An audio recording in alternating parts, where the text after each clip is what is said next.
We live. Welcome back, all you beautiful people, to that We Got Action podcast. This is gonna be episode 56. 56 coming at y'all today. We are down a man again. I know we promised four guys last week, but we lied. We lied. Surprise! Empty promises. We lied. Yeah, that was good. Empty promises. Yeah, well, we're pretty good at that. But at least we show up, right? At least we're here. Most weeks we've been on it. But we're a little short on topics today. We've got one we'll talk about a little bit of NBA, a little bit of baseball. We did promise some trade deadline talk.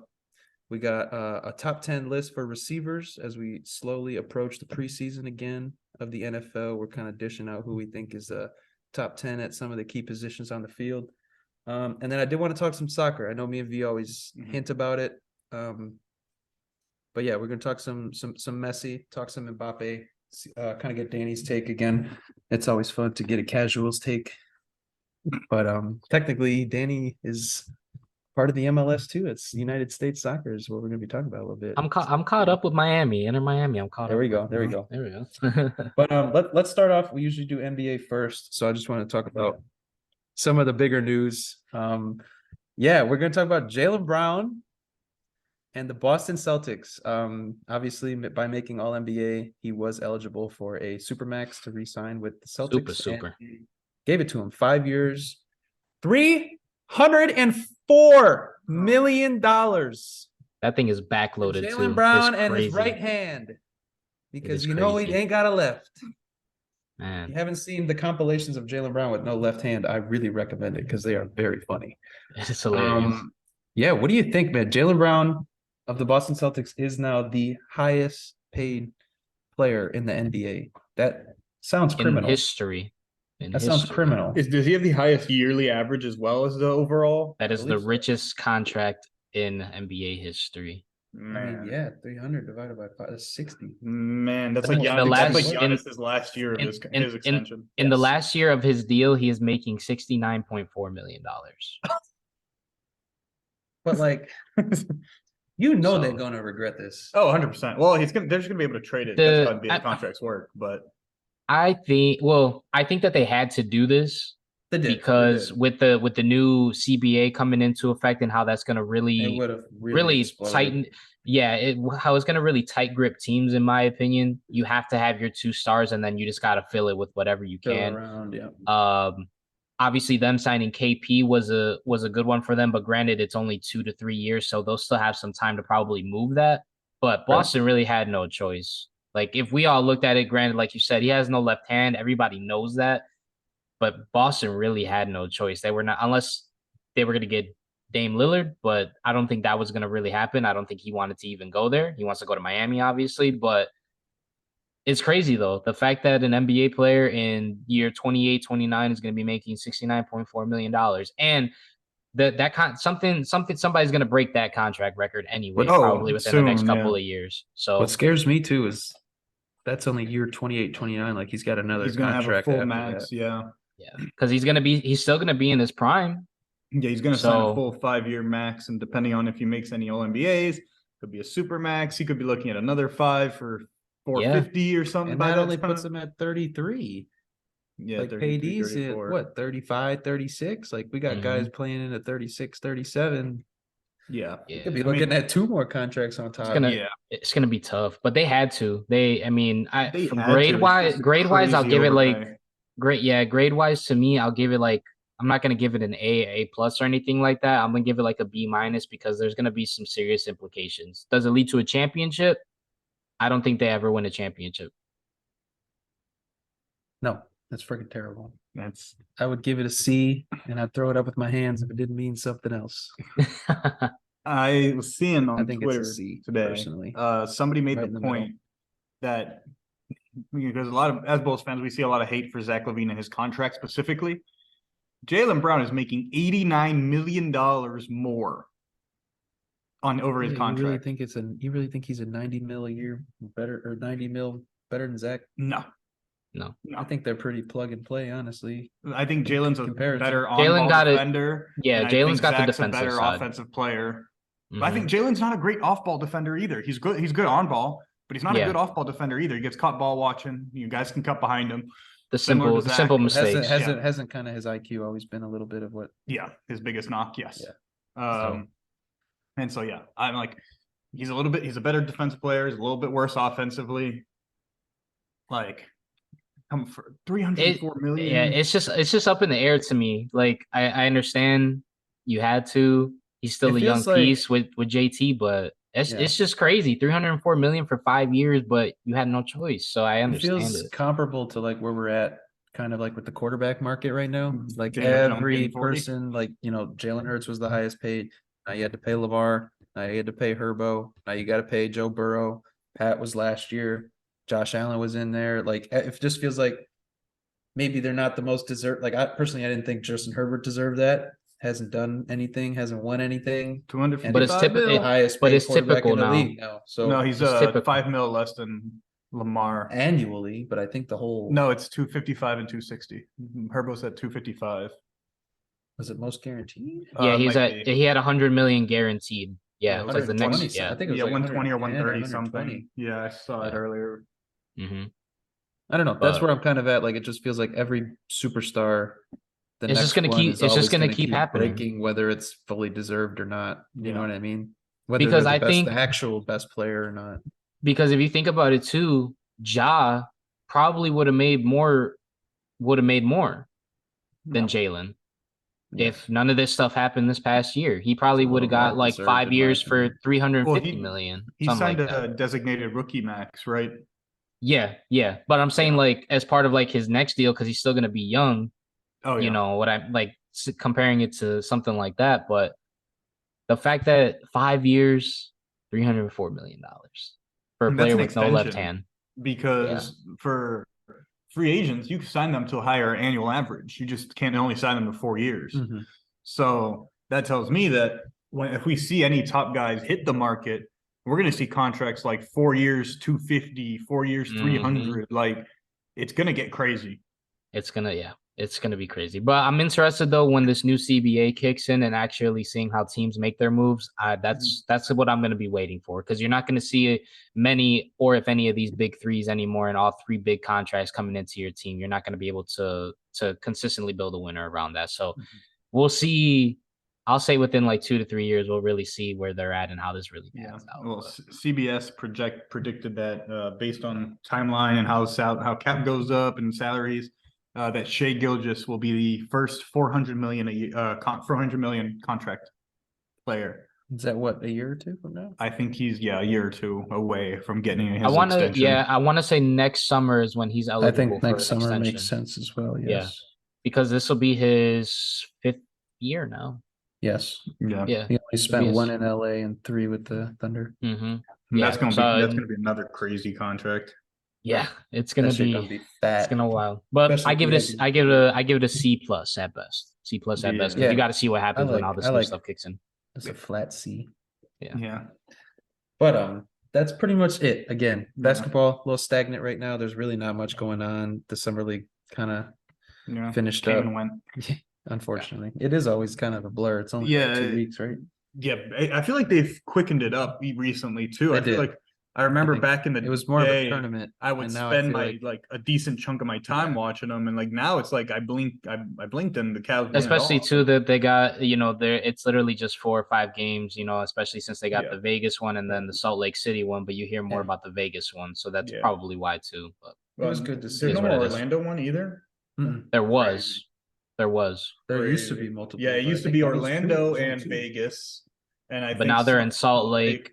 Yeah, they're in Salt Lake and Vegas. They do the showcase in Salt Lake, and then they do the actual summer league in Vegas. Yeah, I'm excited for the upcoming season though. There's gonna be a lot to talk about, hopefully. So we'll see.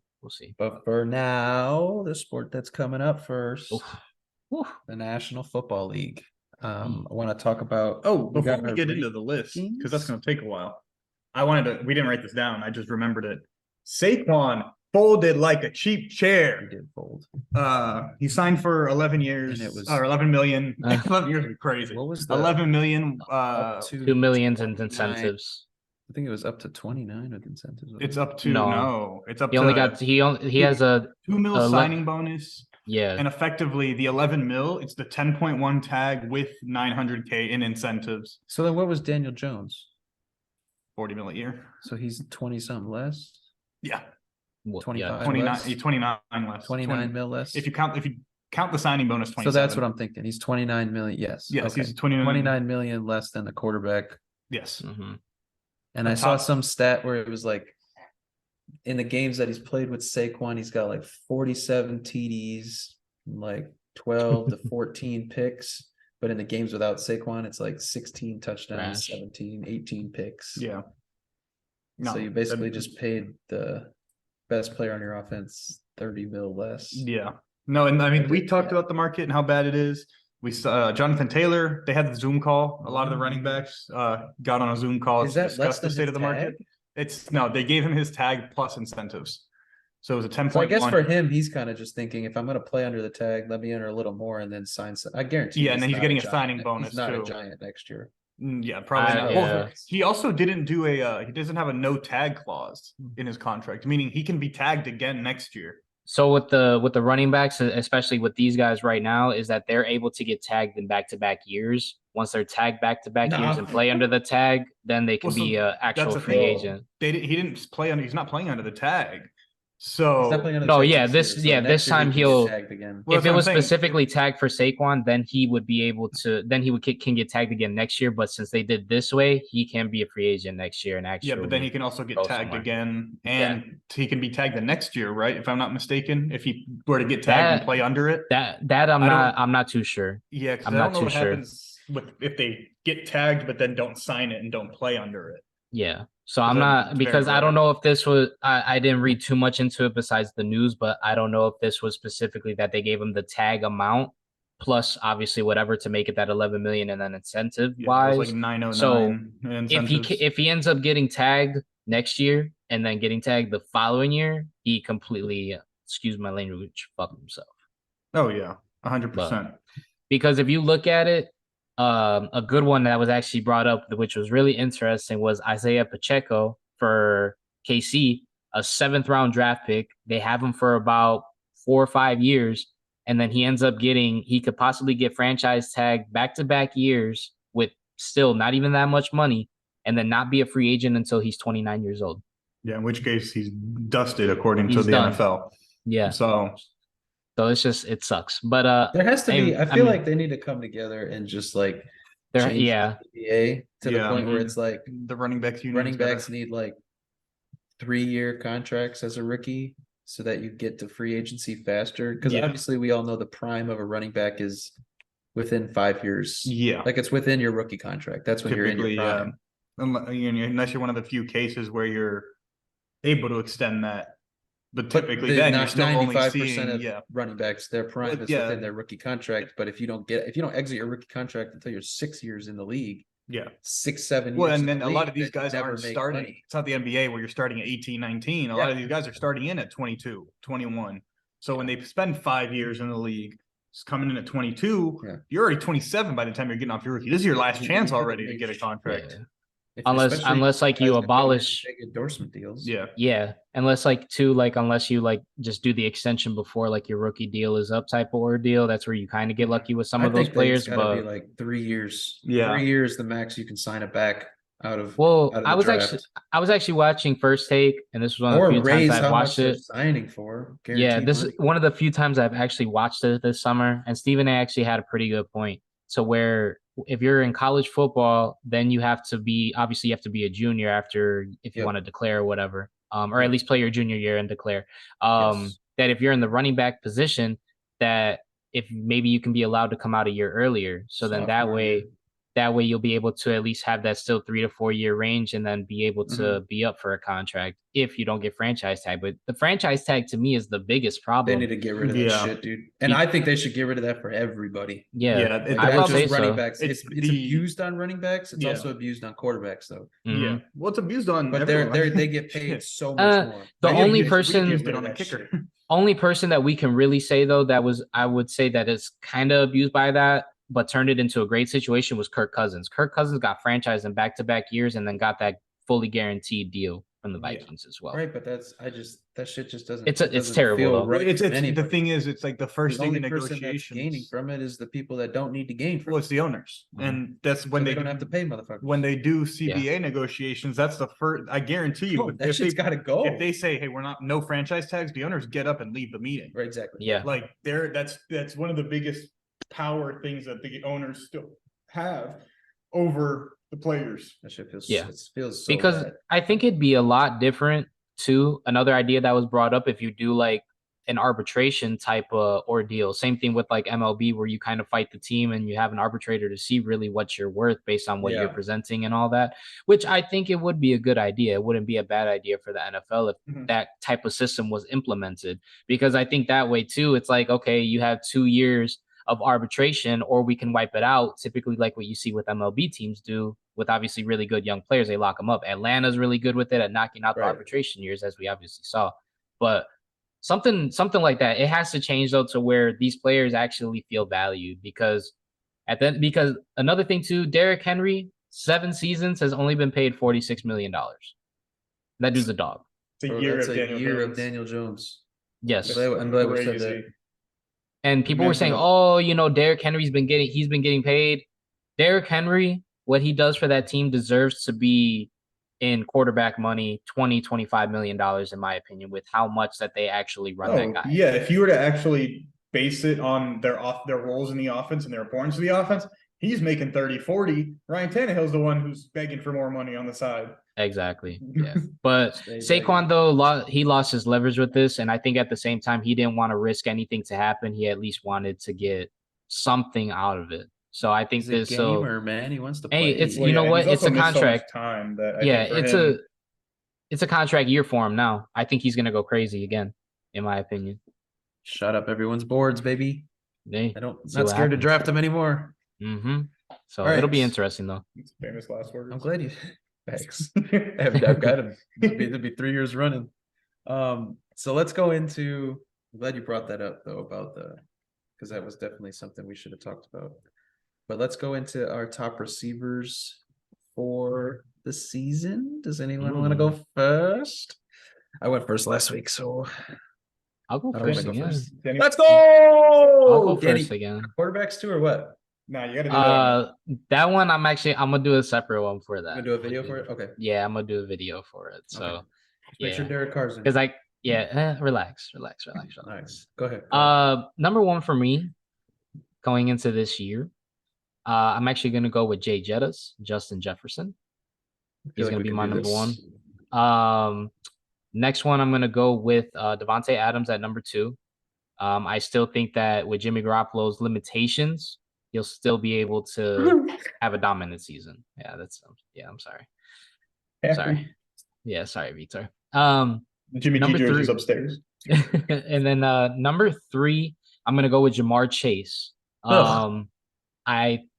Dude's just a dog, man. Dude's what? He's a dog. He's a dog. You can't say he's not. I mean, granted, Joe Burrow makes him also look probably 10 times better as well with the throws that he makes. He's got 2 other number 1s next to him that also garner attention. But you take advantage of that. So Devontae, Justin Jefferson, Jamar Chase, number 4. I'm going to go with Stephon. I think this year he's going to go crazy. It's more of like, I'm looking at it as like a revenge type of thing. Criminal, in my opinion. That's where I'm going with. Criminal to put him number 4? No, Tyreek being not number 3 or 4. Oh, go ahead. This ain't my list. Go ahead. This ain't my list. I'm going with Tyreek Hill at number 5. He's my number 5 right there. Granted, if Tua is fully healthy, I think again another great year for him. Number 6, I'm gonna go AJ Brown. I think another year in that offense. I think he's gonna do fantastic and be again. I think he's gonna probably shoot up and be first team All Pro. Number 7. Cooper Kupp yet? That's what I was going to say. Himself? Dan, go ahead. That was going to be my next guy. Number 7, I'm putting Cooper in there because, again, being one of the, if not the only, like reliable receiver on that offense right now, he still did put up numbers a bit, even though he did get hurt last year. But I just have to see what Matthew Stafford is going to come back with from that injury. But I'm still going to put him number 7 because of his skill and what he's been able to do. Number 8, I will actually go with Scary Terry. He reminds me a lot of like that. DeAndre Hopkins 2.0 because has not really had any good quarterbacks, but he's still putting up great numbers. 1,000 years in a row, yeah. He Number makes 9. crazy catches too. Number 9, I'm going to go with CD Lamb. I think this year, more help. Michael Gallup is back from that injury after a full year. More so, this is that training year, get back up to speed. Right. And then they also have Another Brandon rehab. Cook. They also have Brandon Cooks as well now in the fold. So I think that'll allow more room for that to happen. And then number 10, I will be rounding that out with Deebo Samuel at number 10. Come on. Yeah. Are you kidding me? Honorable mention. I'm gonna go with I have to hometown, DJ Moore. Go with honorable mention. All right, I'm gonna go here. I'm going Justin Jefferson, number 1. I think that should be everybody's number 1, personally. Okay. Devontae Adams is number 2. I have Tyreek Hill at number 3. I have Stephon Diggs at number 4. I have Cooper Kupp at number 5. I have Jamar Chase at number 6. AJ Brown at number 7. CD Lamb at 8. I feel like that's kind of high, but it is what it is. And then I went Terry McLaurin, number 9. Okay. And then I rounded my 10 with Amon-Ra St. Brown. Interesting. And then my honorable mention is Mike Evans. That's what we've been waiting to hear for a while. I mean, it is kind of take me off the list once I haven't done it, because he still is consecutive 1,000-yard seasons. But that's what, like 6 in a row, 7 in a row? I think it's 8 to start his career. It's the most to ever start a career. Okay. But I don't know. He didn't do it for me last year. He could have probably got on the list over Terry. Mm-hmm. Would be my only thing, but I think it's potential going into this year. I do like CD on the list. He's kind of crazy. I don't know. I think Mike Evans was my honorable mention. I don't like Deebo. I'm sorry. Okay. Well, my number 1 I don't like running receivers. is or Devontae wideouts. Adams. I think I'm gonna use Jettis is better. I think he has the potential to be better. Jettis, but Devontae's been the best receiver in the league for Devontae had five a lot years. of bad games this year. Yeah, but the whole team had Jettis was does bad. not have bad games unless Kirk Cousins sucks ass. See, that's the thing though, that you can't. That's not the individual.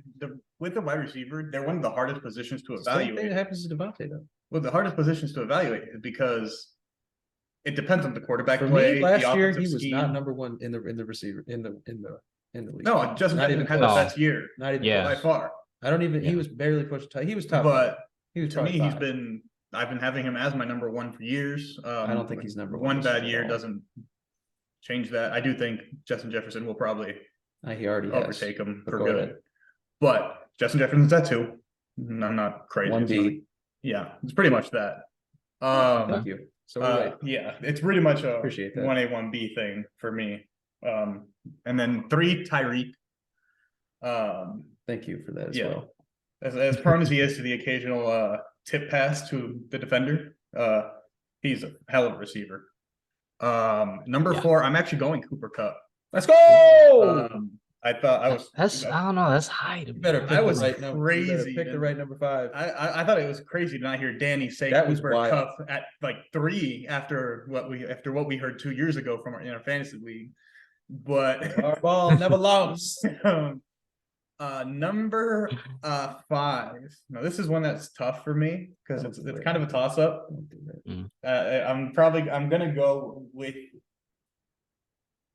Stephon. Yes. Because I'll Good give man. same thing I did with Devontae here. I'm giving him that. He's had the resume for a few more years.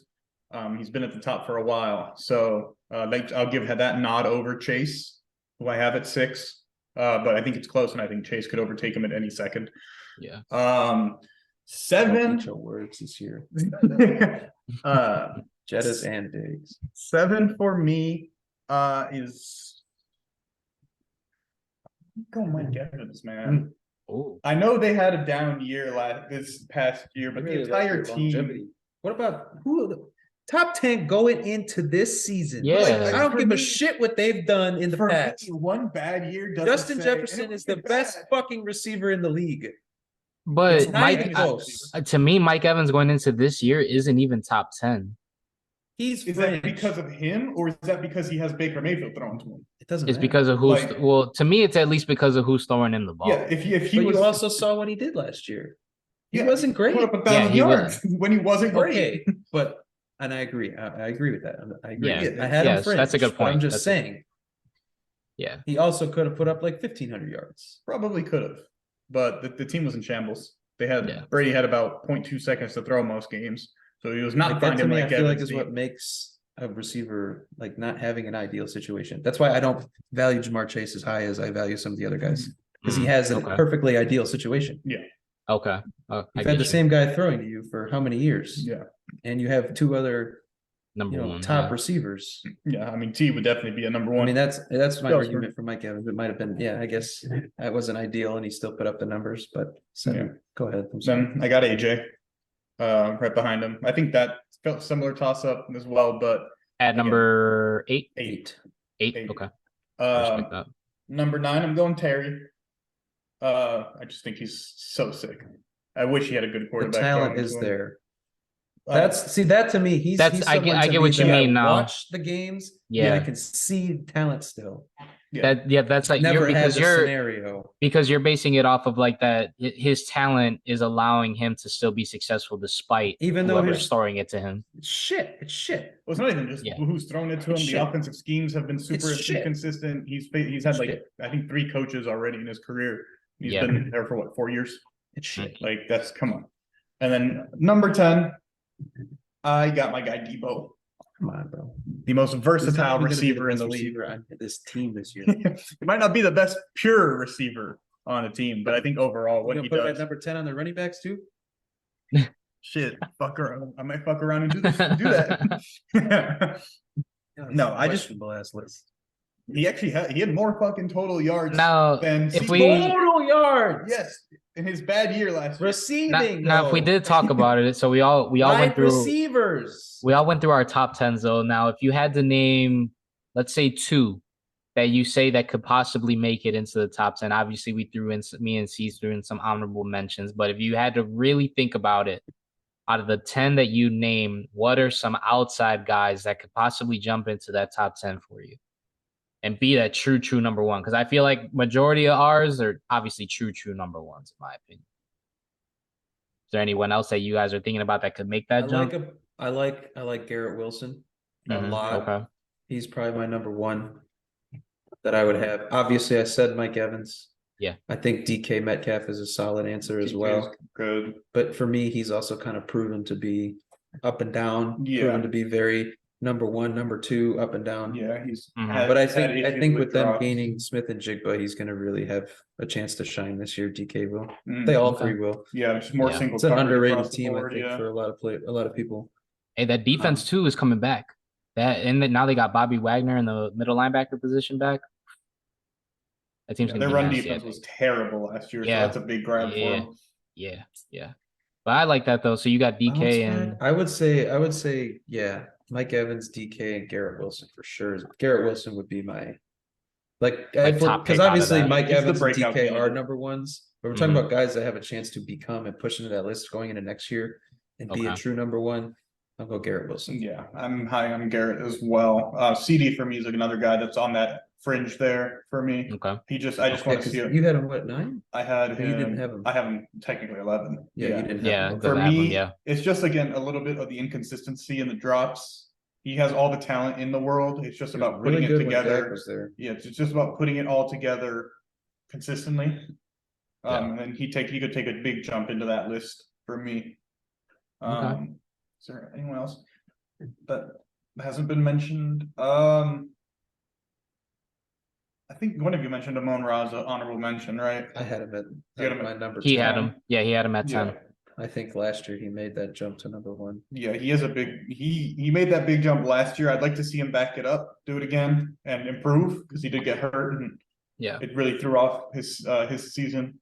But he's someone that he has a lot of potential. I think he's just scratching the surface too of what he is because he's one of those kind of like diamond in the rough type of guys who just seem to Yeah. consistently work on their game and get better. Yeah. So I'd like to see what he has in store for us. Yeah, the system seems to work for him too. Yeah. Works good chemistry with Jared Goff.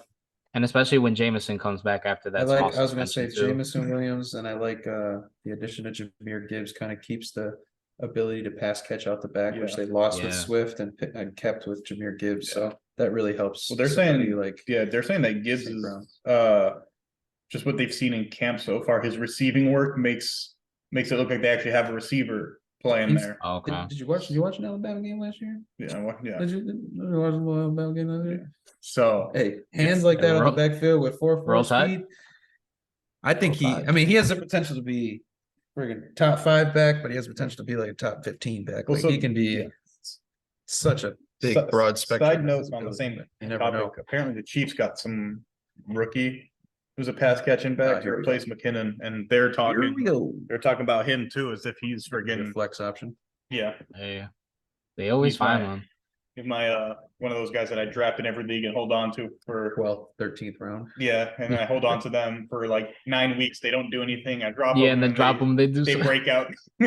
Catches, eight catches, 60 yards. And a James White sitting real good with 22. At least for mine. This might be a reach. I'm ready because I said DJ Moore. That's fair. For him, but I think much been a 1. I think another one that could possibly jump into the top 10, depending on if he builds as well, obviously stays healthy in quarterback situation, is Jalen Waddle, in my opinion. I think has the opportunity to jump into the top 10, depending on what. Top 10. I think it's hard when your teammate to make another jump. Yeah. It's just gonna be. But the fact that they were kind of teetering off a little bit one another, like I mean, take out his first few games. Yeah. So I'll go with Jalen in that regard. Obviously DJ Moore, and then another one for me that I'll probably end up going with that maybe can continue to build off that year too is Devontae Smith. I like that one. Because he did. I think it's tough with him too. It's for me. It's always so hard when you've got a true number 1. Mm-hmm. Like, because no one talks about T. Higgins. Yeah. No. They always talk about Jamar Chase unless they're talking about how good he is as a number 2 to Jamar Chase. Exactly. Mm-hmm. Like, yeah. No one talks about Jalen Waddle like that because they got Tyreek. Exactly. It's very, very tough to break out. That's why I think Garrett Wilson would be everyone's pick. Out of everybody's, I would say. If you said pick one breakout candidate, I wouldn't even hesitate. Yeah, it has to be him. It has to be. Now you got a great quarterback situation. You got weapons all around you. It's his time to shine now, in my opinion. And apparently, he has good chemistry with A-Rod too. So. Mm-hmm. Oh yeah, that was a dope toe tap. Yeah, that little catch there. Yeah, that was dope. I'm pretty sure I couldn't tell if it looked like he dropped Sauce or not. Probably not. I'm gonna give Sauce the benefit of the doubt. Yeah. But yeah, I like that. Yeah. We have some good lists though. I don't think mine was blasphemous. So I'll go. I don't know. The low Tyreek and Coop at 6'7" for me is very low for 2 of the best receivers for the last 4 years. Yeah. Just saying. I'll take some risks here. You got to fall off a little bit to lose. I feel like my list was where if you switch two different 2s around, I would switch. You're the only thing I didn't like on your list was Evans, Mike and AJ. I would have switched 7, 8 because in my list the only thing I would have done was take Terry and put him fringe and put Mike at 8. But I like my 9, 10. Like I was content with CD and St. Brown. But then we'll get Isaac's list as a video separately as well. Yes, correct. So we'll have Danny's quarterbacks, Isaac's receivers. Those will be 2 videos for the week. Whichever one of them misses the next episode. The running backs list. We'll get the 4 of us on us. We'll get the 4 of us on. But running backs will be next week then. Yeah? Yes, for sure. Yes, running backs going to be tough. That's going to be tough. That one's tough. Damn, I should have saved my jersey. That'll be top 5. And you're going to see some rookies on there, at least for me. Oh man. I'm just saying, at least one. God, he hasn't done anything yet. I don't give a fuck. But if he sucks. You watch college football? Yeah. No, you don't. Very little. No, you don't. Thank you. Come again. Baseball. Everybody, let's get into it. We're running into some deadline talk. Got a week until the deadline. Got a lot of question marks. Really, there hasn't been many moves. Yeah, a lot of minor moves that I find out like a week and a half after they happen. There really hasn't been many moves. The only notable one is go. Kike going to the That was Dodgers, today. at least Yeah. name wise. But I mean, obviously, there's I think gonna there was a be a lot of couple names getting bullpen thrown moves around. that happened Yeah, the Braves not too signed long somebody. after we signed off last week. But just curious, what are a couple teams that you guys think should be moving? Danny, I mean, we Or talked a make some lot moves. last week. We talked a little more in depth last week about teams that should be buying and selling. But I'm curious about your input. I think I At got one least- team for sure. To buy and continue the momentum, which I think that they can do without gutting the farm system, to me is going to be a contending team, Baltimore Orioles. Okay. I think for them, they're Great team, obviously man.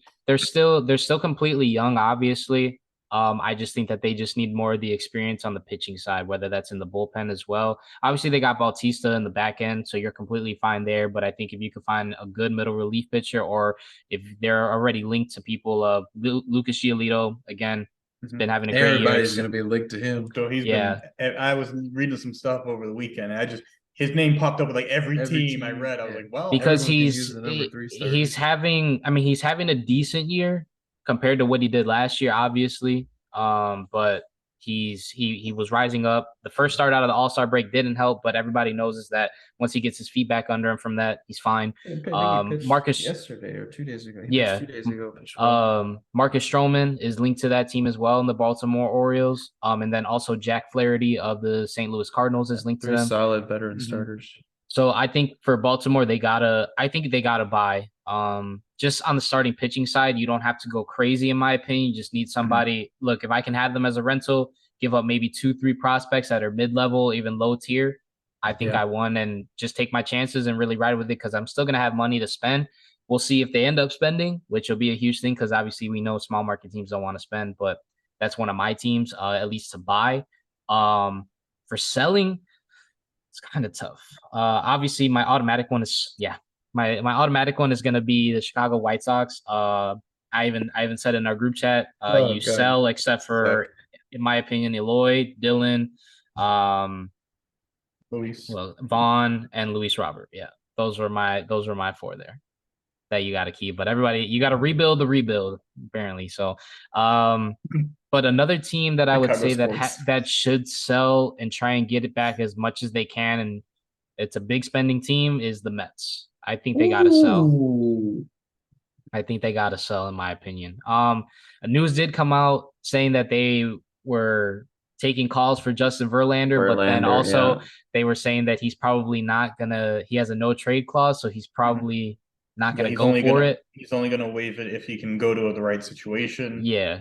So. But I think that's a team that's you got to sell. You have all this money. I think you just got to recoup back what you can, free up a little bit on the books if you're able to, and then just go for it again next year with obviously however much of a rebuild you want to do with that over the year. But that's my team that should sell. They're done. They're not catching the Braves at this point. They're barely catching the Marlins. It is what it is at this point. Just bite the apple. Catching the Braves anymore.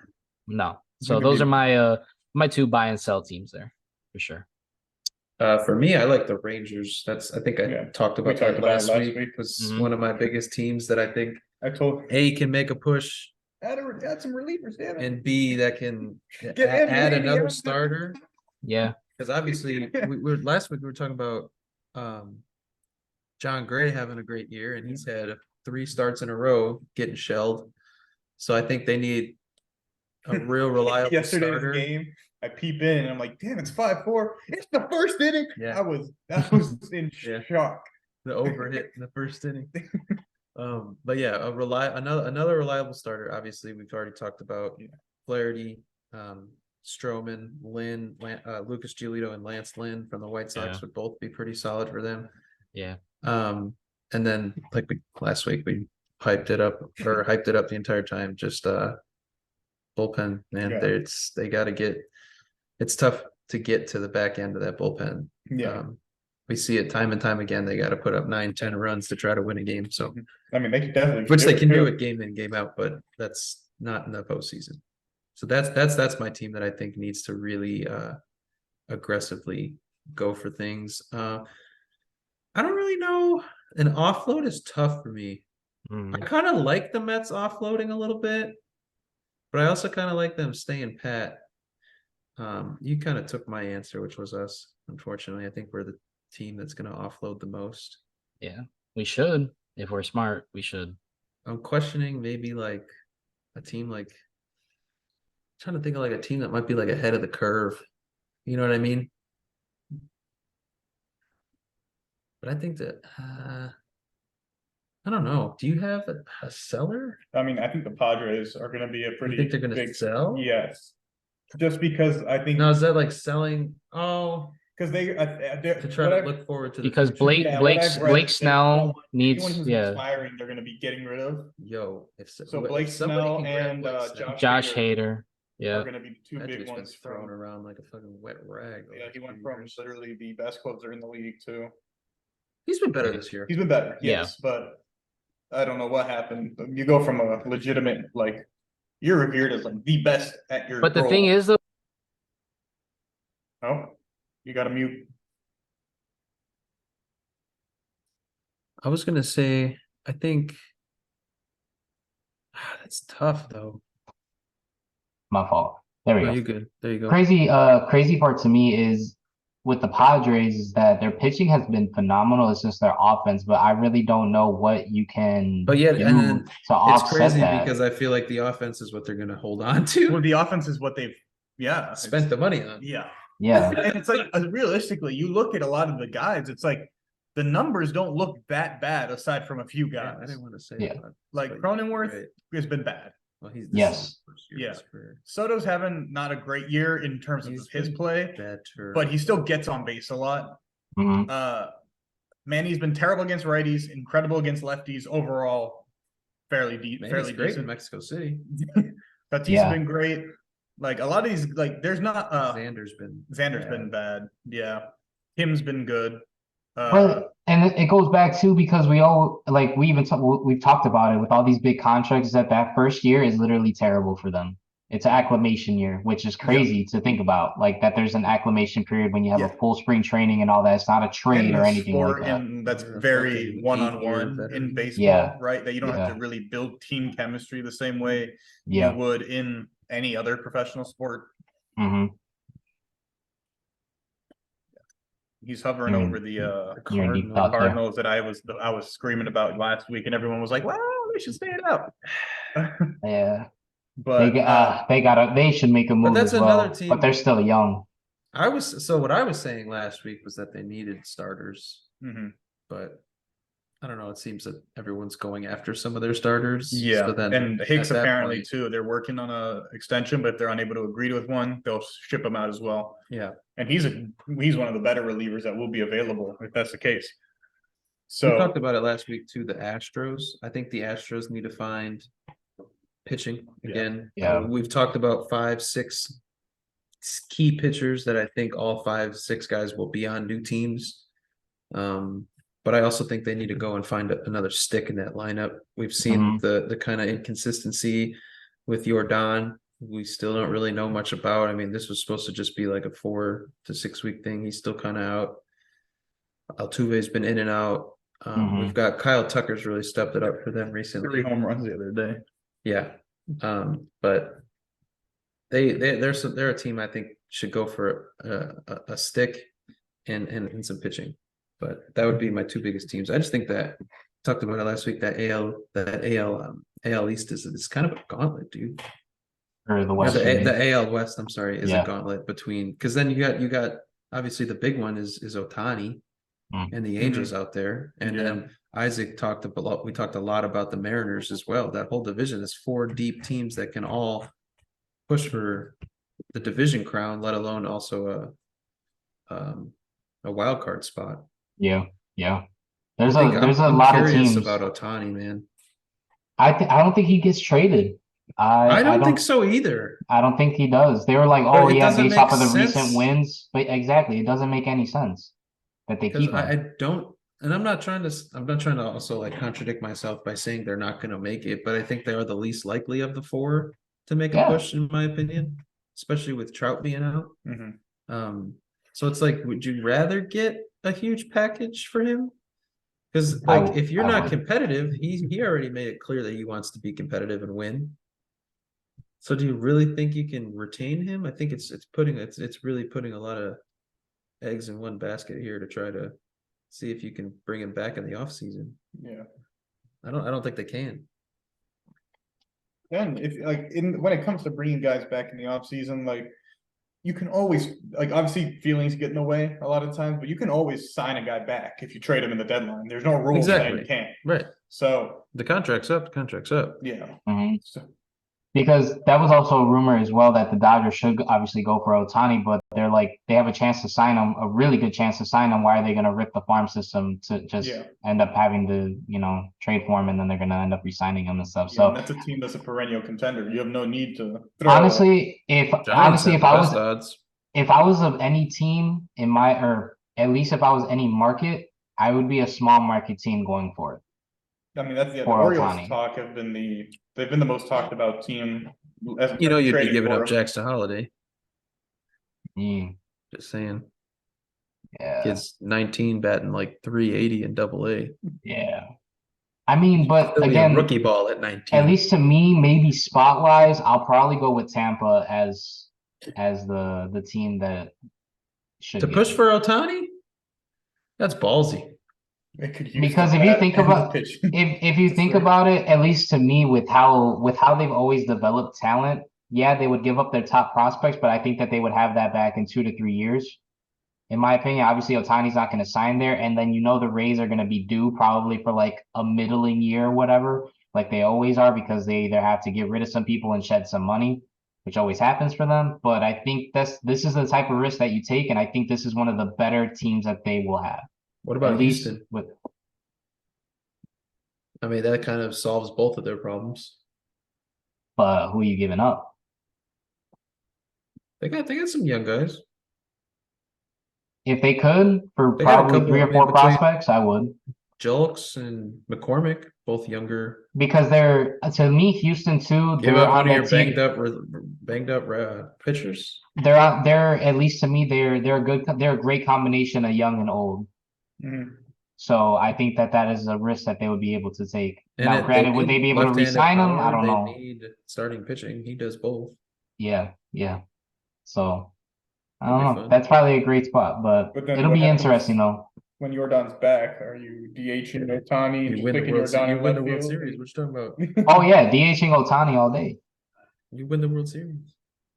Jordan can play first and outfield. He's played Yeah. left field. He's played mostly left in recent times when he's He played Yeah. left field in the just postseason DHing. last year sometime. They'd be just fine. Dusty would figure that out quick, what he would do, but it'll be interesting though. I mean, Talk about I like hope two that of the there's some best big hitters names. in the league. You go make it Yeah. work. That'd be disgusting though. Him and Otani in the same lineup. Bro. Don't forget Altuve. And Kyle Tucker. Oh, You that's a got three lefties. That's a Like, wrap. You go Doobie, Altuve, Ohtani, Jordan, Tucker, Abreu. imagine though if they two had if he was playing this year and healthy, Michael Brantley. He's a good contact hitter. Bregman. Yo, we got at that point you got Alex Bregman batting in like the 6-7 hole. Yeah. What the fuck? That lineup would be crazy. I'm just saying that addresses both of their problems. They would have to gut whatever farm system they had, but shit, you'd be competitive another Yeah, I year, mean, they're at not- least this Yeah. year. How much of a at what stage when you're a contending team like They the might have to give up like Astros? Hunter Brown even though. Yeah, it's gonna be the asking price for Ohtani is gonna be the interesting part. I think For me. isn't that kind of what the problem is at this point? They haven't really Yeah, they haven't kind of, seen anything that they were like jumped out at them. but yeah, it turns into one of those like sunk cost fallacy situations where, like, at what point is getting anything better than letting him walk? Right. Right, That's what and- I'm saying. If you end up finishing 15 some games back again, like What was the point? I think there was some stat where they're like the only team in the last however many years, like last decade or something, Hmm. to not have a winning record in those years. Yeah, they're like, It's like 10 to 12 years or I think something. Like they've- since Trout came into the league, I think it's 8 or they've 9. never had a winning season. Yeah, I But think yet it's they've 8 had losing Trout seasons and in a row. Ohtani for all those years. Because they've only made the playoffs once. As a wild card though. Yeah, Yeah. But yeah, they're shit. I'm sorry, they are. Like that's just what it is. It's not like that. They've proven for 10 years that they can't build around us, the best player in the fucking league. Now you got the top 2 of the top 5 best players in the fucking league, and you can't And you build still around can't do anything. Yeah. And the thing is too, And now you have is to let him that walk. no matter what, they've always had a middling to one of the worst farm systems over that time Yeah. period as well. Even when they've been finishing bad and have had one of the worst records in baseball. I mean, obviously it's nothing crazy where they're winning 40, 50 games or whatever, but still, they're still a terrible team and they have yet to build even a farm system to at least build around Mike Trout, build around Shohei as well.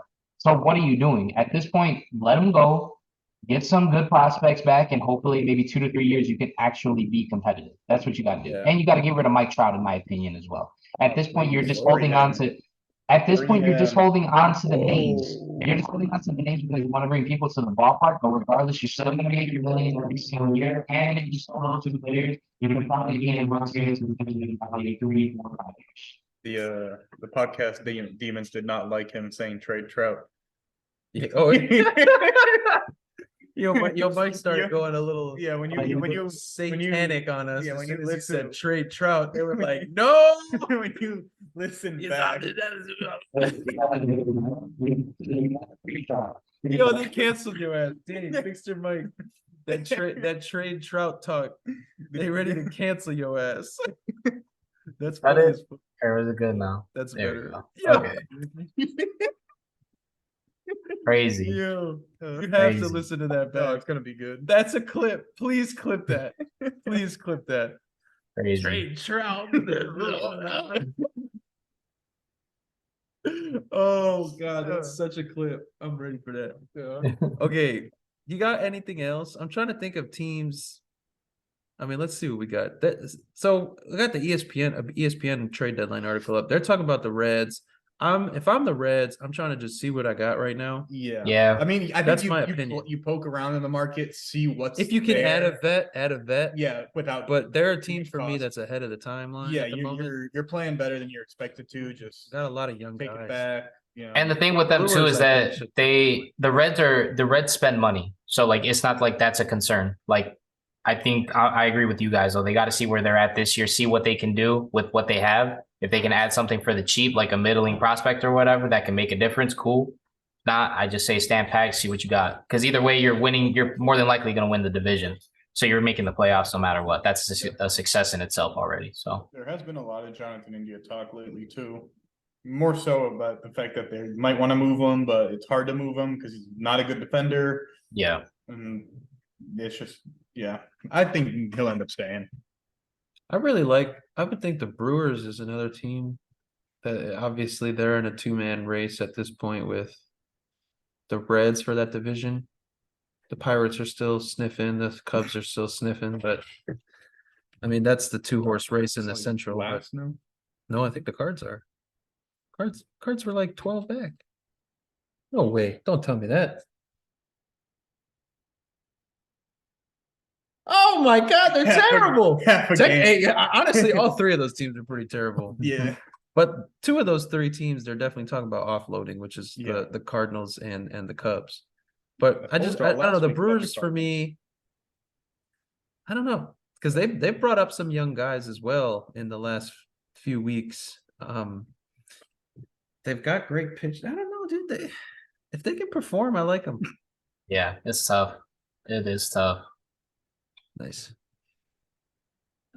That's me. I don't know. That division sucks. Both Centrals suck. Why can't we get good baseball in the Midwest, man? I gotta listen to Pate talk about the fucking Twins. Yeah, I know. As long as they're winning me money, that's all that matters. All right, so deadline talk. Maybe Isaac can get something up. He'll probably just post a Mariners video, I bet.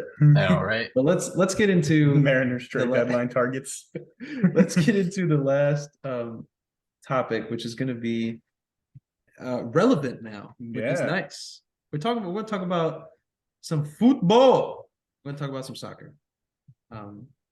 Relevant though. Vitor's favorite player. The GOAT. He is the GOAT. And I don't want to hear anything else from anybody anywhere. It's the greatest ever. Fuck you, Mike and Kev. Yes, they won't watch this. They Anyways. Mike might. Jeff definitely Mike might listen.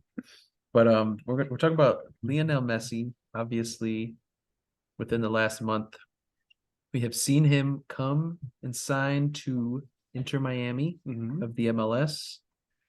Finally made his debut. Was it last week? It was Friday. Yeah, last Friday night. Yes.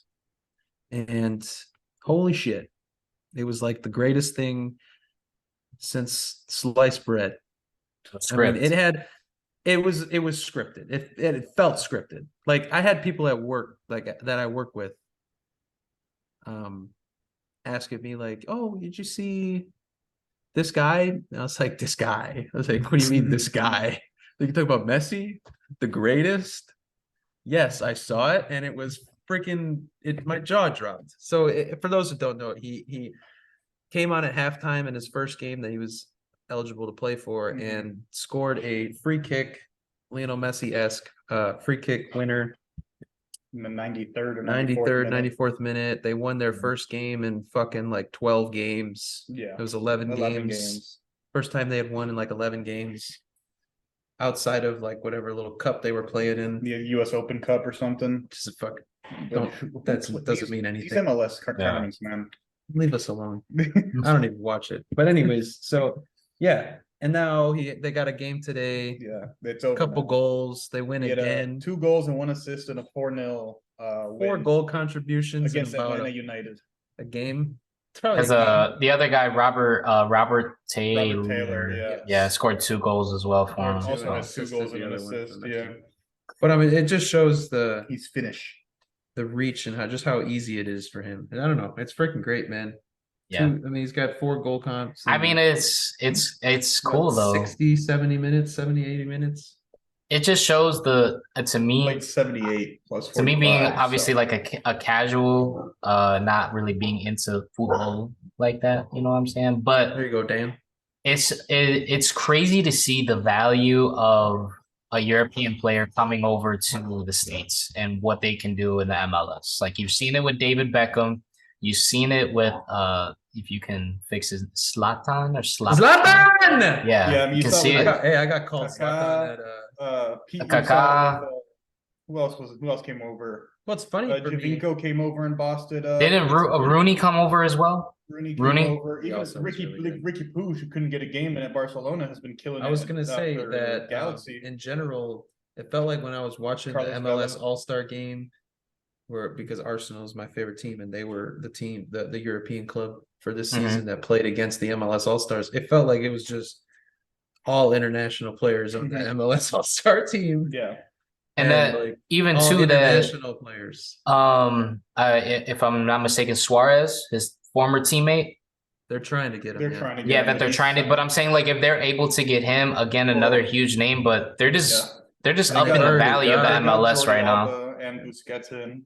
Which are also Yeah. 2 of his former. So they're kind of rebuilding some of Messi's former players, teams, But guys he's played with at Barcelona. It's just cool to see though. It's just bringing more attention to the MLS and trying to make it a more legit league. Obviously, like it's not there obviously money wise for certain players And besides I like respect the that. big names. I respect that. And that's why Messi's the GOAT. Because Messi decided to go to the MLS. And yes, he got his good deal with Apple TV and the MLS season pass and Adidas. Like he's getting these everything stupid fucking royalties for like every percent. Like they said like this year probably of like all these things that people they buy. said this year probably he's making probably over $100 million. And then on top he gets to buy his own club when he's done, like David Beckham type contract. Yeah. But at least he didn't go to the fucking Saudi league. Yeah, let's talk about it. Let's talk about it. Mbappe. Kylian Mbappe. And was it Al Hilal, right? Yes. Yeah. Al Hilal, a Saudi league oil money team, which is that oil money getting all this money from. They offered PSG and Mbappe a total of $1.1 billion. So 776 was going to Mbappe for his 1 year annual. That was his annual $776 million. It was like $323 million to PSG just to buy Mbappe. Yes, basically, it's effectively a contract release, buyout for you. Let him leave, and then Now here is 776. This is for a 1-year contract, by the way. This is for a 22, 23-year-old player. Yeah. That who can sign that, play a year, spend a year in the desert, making more money than most players make in their entire career, and then be back to being competitive. And again, obviously, we saw it all started with Ronaldo, but yeah, it's taken over. Definitely, and I respect the guys like Ronaldo and Benzema, like at the end of their careers. That's fine, especially Benzema coming off his high horse, Ballon d'Or, Champions League. Yeah, then you had a not great season. Just get out of there get your money, and he got the Real Madrid fans too crazy for 2 years, which is also stupid. So they're just kind of throwing money at people, but I just respect Messi because he had that on the table. He had a very big offer, and he turned that down and is trying to build something, in my opinion, what feels just better. Like I mean, what I was trying to tell one of my coworkers was just like, look at the effect of, have you watched a Saudi game since they've bought all these people? Fuck no. Yeah. But I've already tuned in to both of Messi's games. Dude, I have so many people talking about MLS I've never heard speak once about soccer. They don't even know what it looks like. That's the first time. Everyone's like, yo, Messi's go watch Messi for $400. Yeah. You know what I'm saying? But I haven't heard one person care or give a shit about the hundreds of billions of dollars they're giving away, or the tens of billions of dollars they're giving away to these. Well, the only one you're hearing talk about it really is Ronaldo. Well, that's at this point, right? For us, like I see pretty much everything that goes on in terms of transfers, and I see every player who signed. And it started with mostly older players who are kind of over the hill, and they've quickly pivoted, signing guys like Ruben Neves, who've been touted to make a next step in his career and move to Saudi a competitive European team to try to win trophies. It feels like, and Danny, you might not know, but it felt like 10, 15 years ago when everyone was making the Chinese league moves. Yes. You know what I'm saying? The 10 years ago, the Hulks, Alex Teixeira's, whatever. There was a big movement probably like a decade ago with the Chinese league, and it's kind of similar. The Chinese league went crazy spending with the Saudi but the league didn't have the money the way the Saudi league does. The Saudi league actually got the oil. They actually got the money. Yeah, they were operating in a loss. They signed all those players to try to make up for it. It helped a little bit in terms of like what it looked like at first, but with all the spending and stuff, the league just ultimately it didn't collapse. Yeah. But it's just not what they not what they projected. Yeah, I mean, the league damn near has collapsed since. But that's what's scary is the fact that this actually has the actual money and the funds. Well, they have unlimited money, so it's like, it's gross. It's gross to me, and I'm just afraid for like the future of like. I want to keep like football competitive. You know what I mean? Yeah. Like I want the best players playing for the best. That's how it should be. The best leagues. You want to see your best players in the world playing for Barcelona, Real Madrid, the Manchester clubs, Liverpool, Arsenal. So everybody pray that just grab $250 million because that's what you got to do. I already don't like him, and I would never like him again. So, but it's crazy though. That move, that offer. Yeah. No, I no. The Mbappe offer those. The fact that the transfer fee in itself was, you said 376, right? 320, like 330 something. I thought it was 320. 325. I think that makes sense because so like 320 something plus the 776 salary. Yeah. But like when they did, I love it when they do a breakdown of those type of things. It's like per second he's making literally $24,000 like a second. Yeah. And there's no taxes in Saudi Arabia, I might add. Yeah. So cold hard cash, man. Yeah. But it's crazy. It's just the time that we're in, and obviously they're just trying to make a move. Again, me looking from the outside and not really following it. They're just trying to be competitive, but I think it's to where that you don't have enough of. I think in order to establish something like that, because we've seen with MLS is that they have a lot of mid-tier talent that wouldn't really make it in the big leagues, but obviously it's just been gaining more popularity over time. You're having people like David Beckham invest into teams and obviously bringing the older players over from Europe and stuff like that. But I just think with the money that you're able to offer from the Saudi league it doesn't have that same feel. And to me, it doesn't have that too. Yeah, it doesn't have that. Well, I think with the golf thing, it was a lot different because I think it's to where the players were driven by the money, in my opinion. But I think you guys can correct me if I'm wrong with soccer, is that when they're coming over from the European leagues and stuff like that, to me, they care more about winning there. I mean, obviously money's important. I mean, this to me is showing that it's 50-50. Yeah. I mean, we got a guy like Mane who's had a rough year, his first year at Bayern Munich, best team in Germany. And he's on his way over. They're like towards the final stages of working out an agreement to get him over to Saudi Arabia. And it's like, this is a guy who was regarded as a top 5-10 player in the world. One of the best players in the world.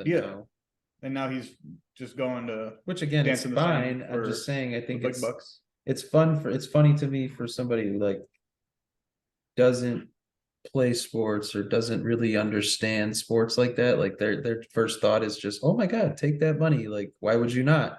But it's like when you've played sports and you understand it, you understand like the competitive aspect, the wanting to win everything and wanting to, you know what I'm saying? Like, money ain't everything, man. That's why when you look at a lot of the average salaries of some of the greatest players of all time, you know, like LeBron and Michael Jordan and Kobe Bryant, like they never made the most money like that. I mean, Kobe did on one of his last deals. Yeah. We know LeBron, same for Kobe and LeBron, some of their final deals they've had. But like for the most part of their careers, they weren't making Kobe's money. Final contract a 2 years, 60 million. It was something stupid. It was 2 year 50 million. That was why. And now Jaylen Brown's making more than that 2-year contract in 1 year. Yeah. But you get what I'm saying. Like when to be the greatest, you sacrifice certain things. Yeah. And the thing is too, it's not like if Mbappe were to turn this down or anything like that, it's not like he wouldn't be close to making that amount in his lifetime anyway. Like he's still probably he's not going to get 700 and he's not going to get 770 in 1 year, like probably by the European League, but he's going to get it damn close just by, they'll probably pay him 200 million or something for the year. And then obviously all his endorsements and all the other stuff on top of it. I don't think he takes it, but I don't think he does either.